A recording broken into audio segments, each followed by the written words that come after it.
वृक्ष के नीचे महामृत्युंजय मंत्र का जाप जो शुक्रवार की शुक्रवार घी का दिया लगा कर करता है, उसके रोग बाबा देवाधिदेव महादेव समाप्त करते चले जाते हैं। ये संजीवनी मंत्र शुक्रवार के दिन भगवान शंकर को शुक्र को दिया था, इसलिए उसकी प्रधान। आपको मालूम पड़ गया कि शरीर में मुझे ये रोग हो गया है, मुझे शुगर हो गया है, मुझे बीपी हो गया है, मेरा ब्लड प्रेशर ऊंचा नीचा रह रहा है, कोई भयंकर रोग, मेरे रिश्तेदार को कोई कैंसर जैसा रोग हो गया, किसी को कोई थायराइड हो गया, किसी को कोई किडनी और लीवर में सूजन हो गई, किसी को कहीं किडनी और लीवर में तकलीफ हो गई। तो शिव महापुराण की कथा कहती है, नवग्रह शिव महापुराण की कथा कहती है कि बेलपत्री के वृक्ष के नीचे महामृत्युंजय मंत्र का जाप जो शुक्रवार की शुक्रवार घी का दिया लगा कर करता है, उसके रोग बाबा देवाधिदेव महादेव समाप्त करते चले जाते हैं। ये संजीवनी मंत्र शुक्रवार के दिन भगवान शंकर को शुक्र को दिया था, इसलिए उस पात्र में जल और दूध ले लीजिए शुक्रवार का दिन। तो कहोगे गुरुजी ये कथा कहां से निकाल के लाए हो? तो विष्णु पुराण में से आप उसको स्मरण कर सकते हो। काय में से? विष्णु पुराण में से। एक पात्र में देसी गाय का दूध, जल उसमें रखकर, और आपके अगर लड्डू गोपाल हो, यदि आपके घर में ठाकुर जी हो, लड्डू गोपाल हो, विष्णु जी का कोई स्वरूप हो, श्री हरि का कोई स्वरूप हो, तो उस पर शुक्रवार के दिन आप संध्या के समय पर दुर्वा डालकर उस दुर्वा से अगर लक्ष्मी जी के नामों का 108 बार उच्चारण कर कर घी का दिया लगाकर कैसर के चावल साथ में रखकर केवल उस जल का और दूध का मात्र छींटा देते हो, तो उसके घर में कभी लक्ष्मी की कमी नहीं आ सकती, संपदा बढ़ती चली जाती है। 108 बार लक्ष्मी के नाम का मात्र उच्चारण कर लेने पर भगवान विष्णु के चरणारविंद पर, भगवान विष्णु के चरणों पर केवल उस दुर्वा का, जल का, दूध का सिंचन कर देने से भी लक्ष्मी की वृद्धि होती। शिव उनके मंदिर में आने वाले को तुरंत दे देता, जल चढ़ाने वाले को 3 चीजें तुरंत मिल जाती। आप नहीं भी मांगे, आप यदि नहीं भी मांगेंगे तो भी वो 3 चीजें मिल जाती। पहले नंबर पर है शांति, दूसरे नंबर पर है दिशा, और तीसरे नंबर पर है सफलता। शांति और बहुत जरूरी है, मन की शांति। आप जब मन से भगवान देवाधिदेव महादेव के मंत्र का उच्चारण करते हैं, आप जब मन से भगवान शंकर के नाम का उच्चारण करते हैं, तब हृदय की शांति अपने आप आती है। इसलिए एक बार दिल से सब लोग पुकारेंगे, श्री शिवाय नमस्तुभ्यं, श्री शिवाय नमस्तुभ्यं। पति पत्नी में आपस में झगड़ा हो रहा हो, बहुत क्लेश रहता, बहुत ज्यादा, दोनों एक दूसरे का मुंह देखना पसंद ना करते, दोनों एक दूसरे के सामने ना आए, इतना क्रोध जिस पति पत्नी के आपस में रहता हो, अगर पत्नी एक सिंदूरा अगर शंकर जी के मंदिर से पार्वती जी को टच कर कर, पार्वती जी का स्पर्श कराकर सिंदूर उसमें भरकर उस सिंदूरे को अगर अपनी अलमारी में रख लेती है, जहां तैयार होती है उस अलमारी में रख ले, और भले वो मांग में लगा रही कि ना लगा रही, थोड़ा बहुत भी लगाया तो ठीक है, ना लगाए तो अलमारी में अगर रख भी ले, 20-22 दिन के अंदर हमको पत्र लिखकर बताना कि उसकी लड़ाई झगड़ा कम हुआ कि नहीं हुआ, उसका आपस में मेल बढ़ा कि नहीं। तो एक प्रैक्टिकल करके देखना कि सियोर वाला महाराज ने झूठ तो बोल के नहीं चले। अगर छोटा सा शंकर जी का शिवलिंग है, छोटा सा शंकर भगवान का शिवलिंग है, या आपके घर में कुबरेश्वर धाम का कंकर है, और आपके घर में यदि शंकर भगवान का शिवलिंग है, या सीहोर का रुद्राक्ष हो, या शंकर भगवान का शिवलिंग हो, या कंकर शंकर हो, तो निवेदन है जहां पर भी शिवलिंग आपके घर में विराजमान है, अगर छोटी सी कटोरी में एक बेलपत्र को आप नीचे रखिए, छोटी सी कटोरी उस बेलपत्र के ऊपर रखकर उसमें थोड़ा सा मधु, शहद, शंकर भगवान की साक्षी में शिव जी के सामने अगर शुक्रवार की शुक्रवार रखना प्रारंभ कर दो, धीरे धीरे संपदा की वृद्धि अपने आप होना। आपको पहले भी कथा में कहा, इंद्रदेव ने यह बात सामने रखी थी ब्रह्मा जी से कि ब्रह्मदेव भगवान शंकर से कहो कम से कम सीधे बैठ जाए। भगवान बोले हम नहीं बैठेंगे सीधे। तो पूछा क्यों? कि हमारा कोई बाप नहीं, हमारा कोई भाई नहीं, बारात कैसे देखेंगे? आगे से नंदी देखेगा, पीछे से हम देखेंगे। इसलिए नंदी पर उल्टे बैठे थे, शादी करने जा रहे थे, बिल्कुल उल्टे। सबसे अच्छी दिशा कौन सी होती है? 4 दिशा हैं, पूर्व, पश्चिम, उत्तर, दक्षिण। सबसे अच्छी दिशा कौन सी है? पूरब और पश्चिम को लोग मानते हैं। पूजन करने बैठते हैं तो कहां बैठते हैं? पूरब और पश्चिम में, ठीक है। पर शंकर उल्टे हैं, शिव उल्टे बैठे, इसलिए शिव आराधना कहां होती है? शंकर जी का जो जलाधारी है वो कहां है? उत्तर की ओर, उत्तर की ओर जलाधारी। शिव के भगत शंकर का पूजन करने बैठते हैं तो कहां बैठते हैं? दक्षिण की ओर। दक्षिण में भगत बैठता है, उत्तर की ओर जलाधारी रहती है।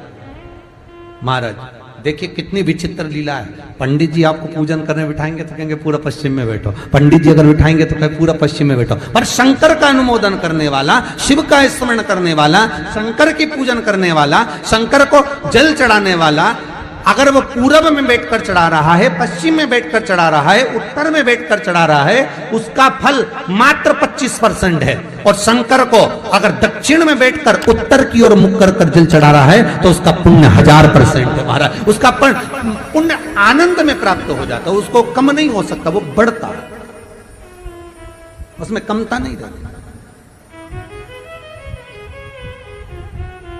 एक प्रैक्टिकल करके देखना, छोटा सा प्रैक्टिकल, छोटा सा है। मान लो किसी व्यक्ति को बहुत तेज बुखार आ रहा है, ठीक है, बहुत तेज बुखार है, कोई बच्चा है, कोई बड़ा है, और उसको बहुत तेज बुखार आ रहा है, बहुत तेज। अब आज के जमाने में बुखार कोरोना के चक्कर में भी है, वो भी ध्यान रखना हो। पर मान लो किसी व्यक्ति को बुखार बहुत तेज आ रहा है और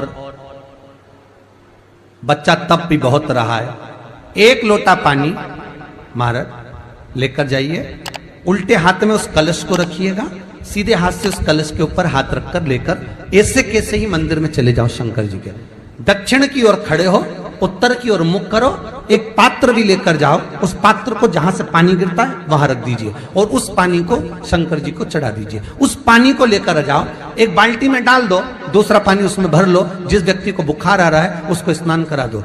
15 से 20 मिनट के बाद में, 20 मिनट भी जान दो, अगर आपको लगता है कि शरीर ठंडा हो गया, और आधे घंटे बाद उसको फिर आप टेम्परेचर नापेंगे, बुखार धीरे धीरे समाप्ति की ओर आ जाएगा, बुखार टिकेगा नहीं उसके शरीर। एक बार लोहे से कहा, सोना लोहे से बोलता है, लोहा तू भी धातु मैं भी धातु, मैं सोना तू लोहा, तू भी धातु मैं भी धातु, मुझे भी अग्नि में तपाया जाता है, तुझे भी अग्नि में तपाया जाता है।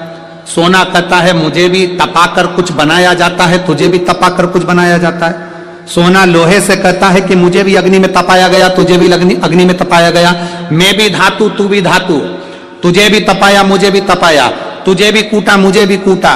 सोने ने लोहे से पूछा, पर एक बात बता रहे लोहा, मैं सोना जब कुटता हूं तो मैं आवाज नहीं करता, तू लोहा जब कुटता है तो आवाज क्यों करता? मैं कुटता हूं तो आवाज नहीं करता। सोना कह रहा है मेरी आवाज नहीं निकलती। सुनार की दुकान के सामने से निकलना, सोने को कूटा जाता है तो उसमें आवाज नहीं आती। लोहार की दुकान के सामने से निकलना, लोहे को कूटा जाता है तो उसमें से आवाज आती है। सोने ने लोहे से पूछा कि मैं धातु तू धातु, मैं पीला तू काला, मुझे भी तपाया तुझे भी तपाया, अग्नि में मुझे भी डाला तुझे भी डाला, मुझे भी कूटा तुझे भी कूटा, मैं कुटा आवाज नहीं आई, पर लोहा तू कुटा तुझ में आवाज क्यों आई? तब लोहे ने कहा, सुन सोने, तुझे जो मार रहा है वो लोहे का हथौड़ा है, मुझे जो मार रहा है वो लोहे का हथौड़ा है। सोने तुझे लोहे का हथौड़ा मार रहा है ना, इसलिए तू चिल्ला नहीं रहा। मैं लोहा, और जब मुझे लोहे का हथौड़ा मारता है ना तो चीख रहा हूं। अपना अपने को चोट देता है तब चीख तो निकलती ही है। सोने का हथौड़ा अगर सोने को मारता तो चिल्लाता, लोहे का हथौड़ा लोहे को मारता है तो चीखता है। अपना अपने को गाली देता है, अपना अपनों को अपशब्द कहता है, अपना अपने को ताना देता है तो चीख निकलती है, बद्दुआ निकलती है, अपशब्द निकलते हैं। दूसरा सोने को लोहा मारेगा तो सोने को कोई फर्क नहीं पड़ता, दूसरा गाली देगा चल जाएगा, दूसरा अपशब्द कहेगा चल जाएगा, दूसरा ताने देगा चल जाएगा, पर कोई अपना अपने को अपशब्द कहे, अपना अपने को ताने दे, अपना अपने को आड़ा टेढ़ा कहे, ये नहीं चलता। भगवान देवादिदेव महादेव के साथ में हुआ क्या था, उनके ही ससुर ने उनको गाली दे दी थी, तुझे शमशान का निवास करना पड़ेगा, मेरा श्राप है शिव, तू शमशान में रहेगा। शंकर भगवान तो भी अलमस्त थे, उन्होंने कहा कोई बात नहीं, अच्छी जगह पे प्लाट मिला है, कोई कब्जा ही नहीं करेगा, उसमें क्या टेंशन। शिव जैसे प्रसन्न भाव में रहने वाला चाहिए, हर एक में अच्छा ही देखो, जितना आप अच्छा ढूंढोगे उतने अच्छा ही मिल जाएगी। दो माताएं बस में लड़ रही थी, सीट एक थी, बैठने के लिए दोनों लड़ रही, वो बोली मैं बैठूंगी, वो बोली मैं बैठूंगी। कंडक्टर आ गया, क्यों लड़ रही हो, मैं बैठूंगी, दूसरी बोली मैं बैठूंगी। कंडक्टर बोला तुम में जो ज्यादा उम्र वाली हो वो बैठ जाए। पूरे रास्ते दोनों खड़ी रही, बैठी नहीं, क्योंकि जो बैठेगी वो ज्यादा उम्र की, बैठी नहीं, दोनों खड़ी। पूरा रास्ता उन्होंने खड़ा खड़ा निकाल दिया, पर बैठी नहीं। कंडक्टर दोबारा आया, बैठो, अभी नहीं, मैं बैठू। तो कंडक्टर ने दूसरी से कहा बैठ जाओ, दिख रहा है तुझे, मेरी उम्र नजर आ रही है। कंडक्टर ने फिर दूसरी से कहा तू बैठ जा, आंखों का इलाज करवा ले तेरे। नहीं बैठूंगी मैं, कोई इतनी उम्र क्यों। कुर्सी पूरी खाली बस की, दोनों नहीं बैठी, इतने में एक दूसरा आ गया, चले गए। ये खड़ी की खड़ी बस की, किसी को मालूम ना पड़ जाए कि उम्र कितनी है।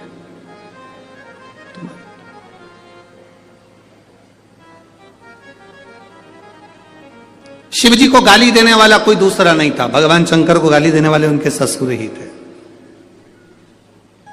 तुम्हारे ऊपर उंगली उठाने वाला कोई दूसरा नहीं होगा, तुम्हारे अपने ही होंगे।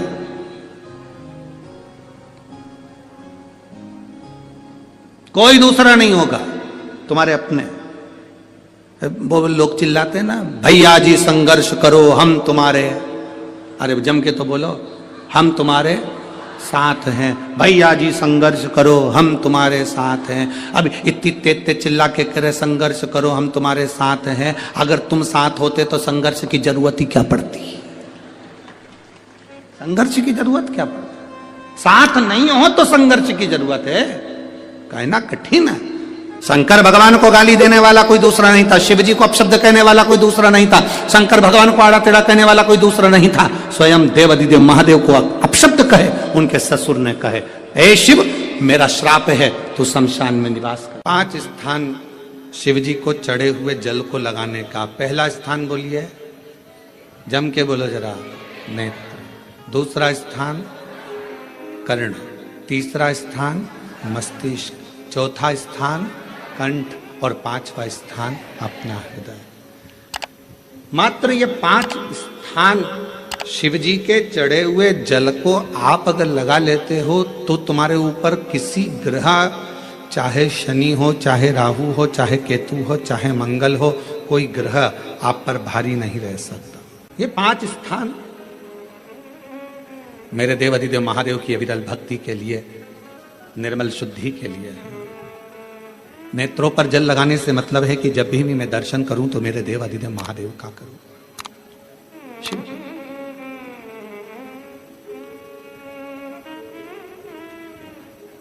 कंठ पर जल लगाने से मतलब है कि मेरे मुख से जो वाणी निकले, और मान लो मेरे मुख से कोई अपशब्द निकल गया तो किसी का बुरा ना हो जाए। कर्णों से जल लगाने से मतलब है कि मेरे कानों के माध्यम से जो शब्द मेरे अंदर जाएं वो मेरे जीवन का कल्याण करें।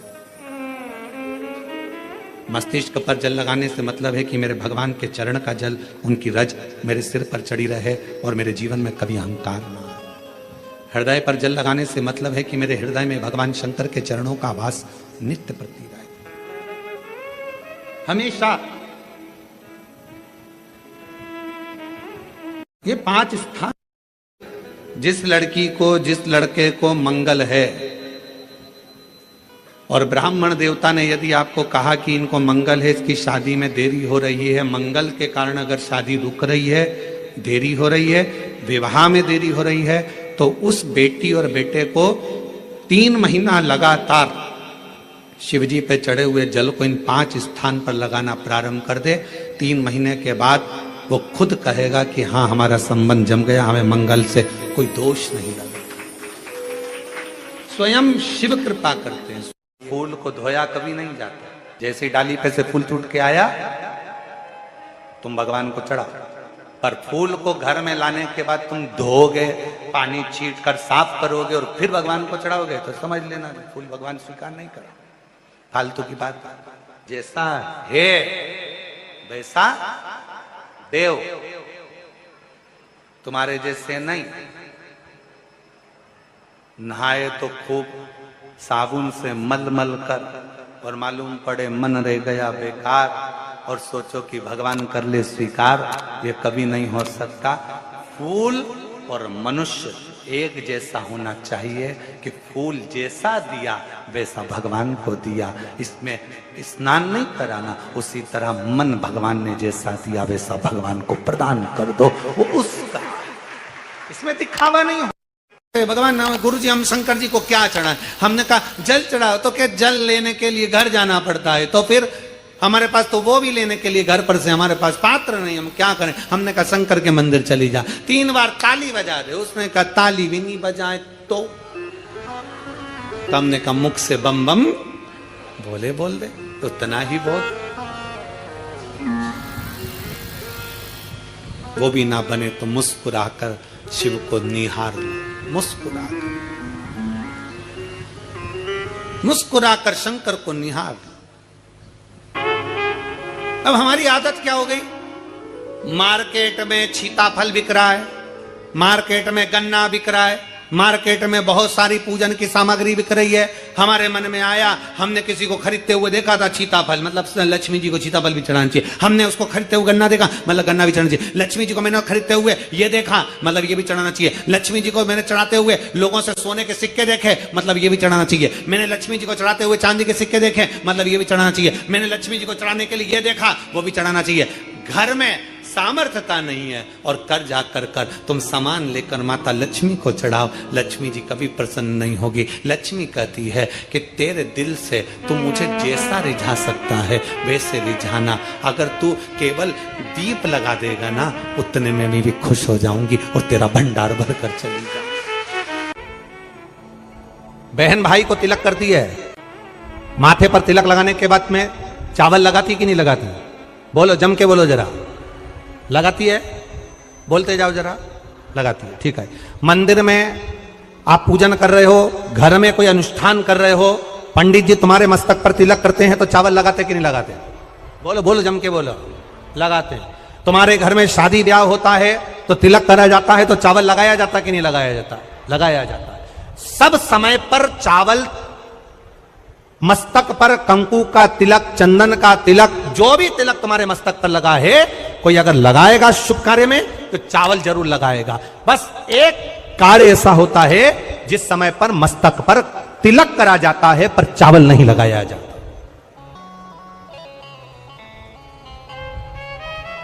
एक समय ऐसा होता है जिस समय तिलक करा जाता है पर चावल नहीं लगाया जाता। चावल का मतलब है अक्षय, मतलब बार बार भगवान ऐसा मौका लाए, बार बार भगवान ऐसी कृपा करे कि तुम ऐसा अनुष्ठान करते रहो, पुण्य करते रहो, सत्कर्म करते रहो, 16 सोमवार के व्रत करते रहो, चतुर्थी के व्रत करते रहो, तुम छठ की पूजन करते रहो, तीज का व्रत करते रहो, सोमवार का व्रत करते रहो। तुम्हारे घर में हमेशा ऐसे शुभ कार्य होते रहे। केवल अक्षय, अक्षत एक जगह पर नहीं लगाया जाता। कब नहीं लगाते अक्षत को? मस्तक पर तिलक करते समय अक्षत कब नहीं लगाया जाता? केवल एक समय पर। कब? जब घर में कोई शांत हो जाता है और शांत होने के बाद जब मस्तक पर पगड़ी का क्रम होता है, उस पगड़ी के क्रम पर तिलक तो लगाया जाता है पर चावल नहीं लगाया जाता। भगवान से प्रार्थना करते हैं ये बार बार मौका मत देना, जो हो गया उसको समाप्त, ऐसा मौका बार बार ना दीजिएगा। हाँ, पगड़ी पर से उठ गए, अच्छा काम करने के लिए मंदिर जा रहे हो, स्थान छोड़ने के बाद अब तिलक लगाओ और उसमें चावल ढेर सारा लगाओ, कोई मना नहीं। पर अक्षय, उस अक्षत की महत्वता को समझना कि उसको बारंबार प्राप्ति ना हो, ऐसे कार्य की प्राप्ति ना हो, अच्छे कार्य की प्राप्ति, श्रेष्ठ कार्य की प्राप्ति, शुभ कार्य की प्राप्ति। अगर मौका मिले तो एक बार भविष्य पुराण, और एक बार मौका मिले तो कुर्म पुराण, और एक बार मौका मिल जाए तो नंदी पुराण, ये 3 पुराणों का स्मरण करना, इसमें आपको अक्षत की महत्वता प्राप्त हो। भविष्य पुराण, कुर्म पुराण और नंदी पुराण, इन 3 पुराणों में आपको अक्षत की महत्वता प्राप्त होगी कि चावल की महत्वता क्या है। एक चावल का दाना जब अशोक सुंदरी वाली जगह पर चढ़ाया जाता है, एक चावल का दाना अशोक सुंदरी वाली जगह पर चढ़ाया जानते ना हो, ये बेलपत्र जो होता है, इस बेलपत्र पर कभी कभी आपने देखा होगा कि कई लोग बीच वाले पत्ते पर चंदन लगा देते हैं। ये जो बीच का पत्ता होता है, इस पर लोग चंदन लगा देते हैं। शिव महापुराण की कथा कहती है, अगर भूलवश भी, अनायास, आपके पास बेलपत्र भी नहीं है, शिव जी का चढ़ा हुआ बेलपत्र भी अगर आपने उठा लिया और उठाकर उस बीच वाले पत्ते पर एक चावल का दाना रखकर भी आप भगवान भोलेनाथ को समर्पित कर रहे हो, तो यह समझ लेना कि तुमने महीना, 2 महीना, 4 महीना, 6 महीना, 8 महीने में, हम तो हमेशा कहते आए हैं, आज फिर कर रहे हैं, 1 महीना पूरा हो जाए जल चढ़ाते, 2 महीना पूरा हो जाए जल चढ़ाते, 3 महीना पूरा हो जाए, 4 महीने पूरे हो गए, 6 महीने पूरे हो गए, या आपका साल भर पूरा हो गया, प्रयास करा करो एक बीच वाले पत्ते पर एक चावल का दाना रखकर शिव जी को समर्पित करना। क्यों? जो तुमने पूर्व में जल चढ़ाया है वो चावल का दाना अक्षय, उसको अक्षत माना जाता है, अक्षय माना जाता है। मतलब तुमने अभी तक जो जल समर्पित करा है वो कभी समाप्त तो नहीं हो सकता, उसका पुण्य तुम्हारे खाते में चले गया, अब तुम उसको किसी को भी प्रदान कर सकते। जब व्यक्ति के मन में अहंकार आ जाता है, जब व्यक्ति के मन में अभिमत्ता आ जाती है, थोड़ा सा अभिमान आ जाता है, तो वो भगवान से दूर हो जाता है। 3 चीजें भगवान से दूर कर देती है। पहले नंबर पर व्यक्ति के भीतर का अहंकार, दूसरे नंबर का हमारे भीतर की ज्यादा कामना,